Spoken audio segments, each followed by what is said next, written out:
నిండు జాబిలి చూపించి రెండు బుగ్గలు గిల్లేసి నిండు జాబిలి చూపించి కోటితో బుగ్గలు గిల్లేసి ఉక్కును పట్టి ఊయలలుపే అమ్మ లాలన్నా ఊపిరి పోసే నూరేళ్ల నిండు దీవెనా అమ్మ పాడే జోల పాట అమృతాని కన్న తీయనంట అమ్మ పాడే లాలి పాట తేనెలూరి పారే ఏరులంట నిండు జాబిలి చూపించి రెండు బుగ్గలు గిల్లేసి నిండు జాబిలి చూపించి గోటితో బుగ్గలు గిల్లేసి ఉగ్గును పట్టి ఊయలలుపే అమ్మ లాలన్నా ఊపిరి పోసే నూరేళ్ల నిండు దీవెనా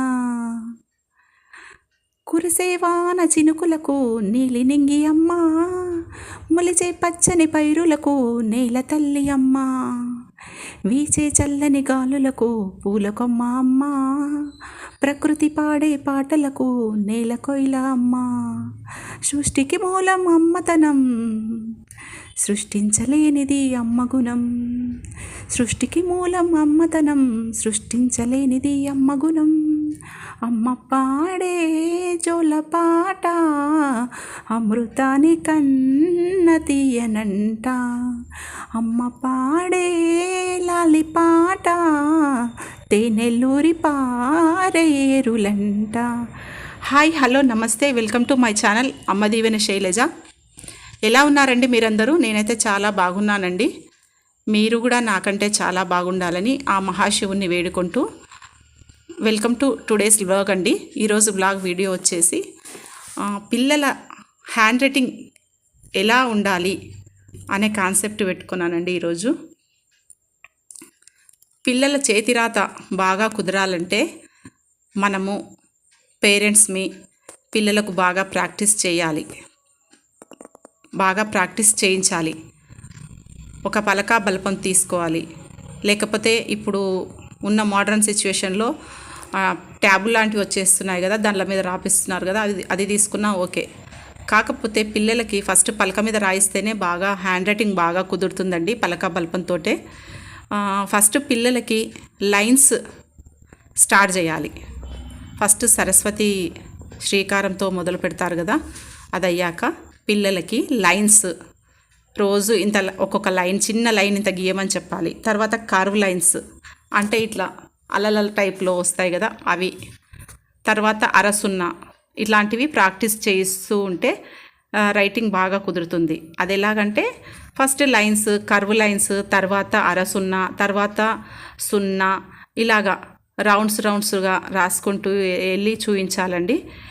ఇప్పుడున్న పిల్లలు సెల్ ఫోన్ పట్టుకుంటున్నారు తప్పిస్తే పలకా బల్బం పట్టుకోవట్లేదు. మనం పిల్లలకి అట్రాక్షన్గా ఆత్మవిశ్వాసంతో, పిల్లలకు కూడా న్యూనతా భావాలు ఉంటాయండి. అంటే వాళ్ళకు కూడా కాంప్లెక్సెస్ ఉంటాయి. వాళ్ళ లోపల కూడా బాధలు మనకు ఎలా ఉంటాయో టెన్షన్స్ వాళ్ళకు కూడా అలా ఉంటాయండి.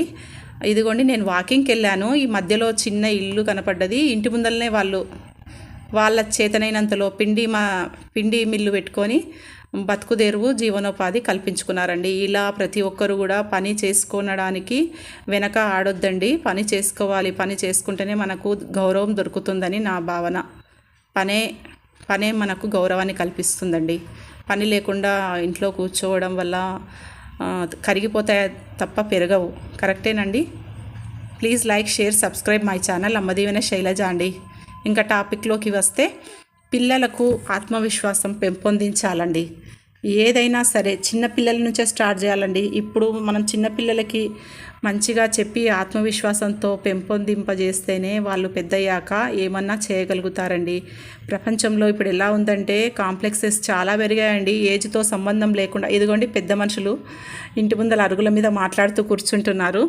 మనం చిన్నప్పుడు అంటే ఒక 25 ఏళ్ళ కిందట చూసిన విషయాలు ఇప్పుడు కనపడుతున్నాయి. ఊరు బయట ఇట్లా వాకింగ్కి వెళ్ళినప్పుడు కనపడ్డాయి. నేను నా ఫ్రెండ్ వెళ్ళాము. మంచిగా అనిపించింది. ఇంకా టాపిక్లోకి వద్దాము.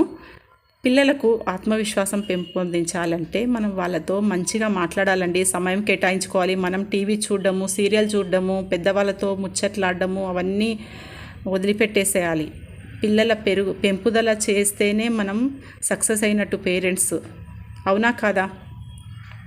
మనకు ఇంట్లో పనులు చేసుకున్న తర్వాత వాళ్ళకి పోషణ చేసి మంచి బట్టలు తొడిగి తర్వాత వాళ్ళకి సైకలాజికల్గా మొదటి గురువు అమ్మే కదండి. ఆ అమ్మ నుంచే స్టార్ట్ అవుతుందండి. తర్వాత టీచర్లను అనాల్సిన అవసరం ఉండదు. మనం చిన్నప్పటి నుంచి పెంపొందిస్తేనే వాళ్ళకు మంచి కాంప్లెక్సెస్ ఏర్పడతాయి, ఆత్మవిశ్వాసం ఏర్పడుతుంది. న్యూనతా భావాలు గల పిల్లలు సరిగా ఎదగరండి మానసికంగా. సో మనం పిల్లలకి ఎప్పుడు ఒక బలంతో, ఆత్మబలంతో, ఆత్మ నిగ్రహంతో పిల్లలకి ఆత్మవిశ్వాసంతో పెంచాలండి. దీనికి మనము ఏం చేయొద్దండి. పిల్లలకి మనం చిన్నప్పుడు పెరిగిన విధానంలో మనకి అప్పుడు టీవీలు కూడా లేకపోయిండే. మనకు అమ్మ వాళ్ళు ఎంత ధైర్యం చెప్పేవాళ్ళు. ఇప్పుడైతే అమ్మ వాళ్ళే నీరు గారిపోతున్నారు. సెల్ ఫోన్లు, టీవీలు, సీరియల్ అనుకుంటా. మొన్న ఒక సంఘటన జరిగిందండి. ఆరో తరగతి చదువుకునే అబ్బాయి కటింగ్ తనకు ఇష్టం వచ్చినట్లు కటింగ్ చేయలేదు అనేసి అంటే వాళ్ళ నాన్న చెప్పాడంట, ఇలా చేయొద్దు, ఇలా చెయ్యి అని. ఆ సెలూన్కి తీసుకెళ్తే, అంటే కటింగ్ షాప్కి తీసుకెళ్తే ఆ బాబు ఈ విషయాన్ని కూడా పెద్దగా చూసి ఆత్మహత్య చేసుకున్నాడండి. అంటే ఏ విధంగా మనం పెంపొందిస్తున్నాం, పిల్లల్ని పెంచుతున్నాము, ప్రపంచం ఎటువైపు వెళ్తుంది. 6 ఏళ్ల పిల్లగాడు ఉరి పోసుకోవడం ఏందండి, నాకు అర్థం కాదు. అంటే మనం పిల్లల్ని ఎంత బలహీనంగా పెంచుతున్నామో అర్థం చేసుకొని మిగతా వాళ్ళన్నా మంచిగా పెంచాలండి. ఇంకా సో ఇప్పుడు రైటింగ్ గురించి చెప్దాము. పిల్లలకు హ్యాండ్ రైటింగ్ మంచిగా ఉంటేనే మార్కులు వస్తాయండి మంచిగా. మనకు ఎంత నాలెడ్జ్ ఉన్నా రైటింగ్ బాగాలేకపోతే అసలుకి మార్కులు పడవు.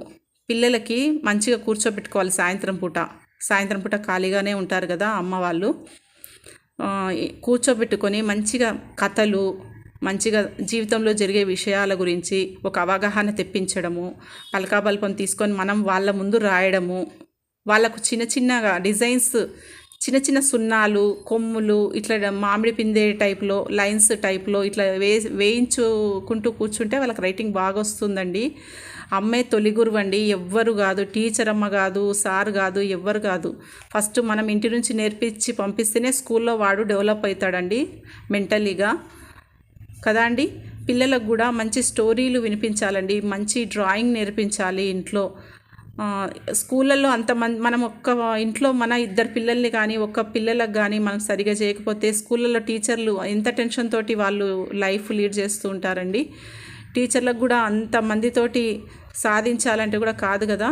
అందుకే మనం పిల్లల్ని బాగా సాధించుకోవాలండి, మంచిగా పెంచాలి అని నా ఉద్దేశం అండి. మానసికంగా మనం గట్టిగా ఒక ఇల్లు కట్టేటప్పుడు బునాదిని గట్టిగా వేస్తేనే కదండి పైన ఇల్లు బాగుంటుంది. చిన్నప్పుడు సరిగా పెంచకుండా, చిన్నప్పుడు వాళ్ళకి రాత మంచిగా, హ్యాండ్ రైటింగ్ మంచిగా నేర్పించకుండా, వాళ్ళకు మానసికంగా గట్టిగా బలం నేర్పించకపోతే తర్వాత పెద్దయ్యాక అది చేసుకుంటారు, ఇది చేసుకుంటారు, తర్వాత బాధపడాల్సింది తల్లిదండ్రులే. సైకాలజీ పరంగా ఫస్ట్ ఇల్లే ఒక స్కూలు, ఆది దైవం అమ్మ కదండి. ఇలా మనం చేసుకుంటూ వెళ్తే మన పిల్లలకి మంచి పరోపకార గుణం నేర్పించాలి, పెద్దల పట్ల గౌరవభావం నేర్పించాలి. ఏ మతం వారైనా సరే ఒక గుడికి కానీ, చర్చికి కానీ, మసీదు కానీ, ఎవరి మతాలకు అనుగుణంగా వాళ్ళని పిల్లల్ని పెంపొందించాలండి. ఇది మానసికంగా స్థిరంగా ఏర్పడుతుందండి. పిల్లలకి నమస్తే పెట్టడం చాలా మంచి అలవాటు నేర్పాలండి. నమస్కారం పెద్దవాళ్ళకి. తర్వాత అబద్ధాలు నేర్పరాదు, ఒకరిని చూసి చూడనట్లు ఉండరాదు, ఇట్లాంటివి ఇది చూడండి పెద్ద శివాలయంలో ఈ అయ్యగారు రాహు, కేతు గ్రహ ఇవన్నీ మనకు పూజలు చేయిస్తారండి. ఆయన నంబర్ కూడా పెట్టాను చూడండి. థ్యాంక్ యూ సో మచ్ అండి. ప్లీజ్ నచ్చితే కనుక like, share, subscribe my channel అండి.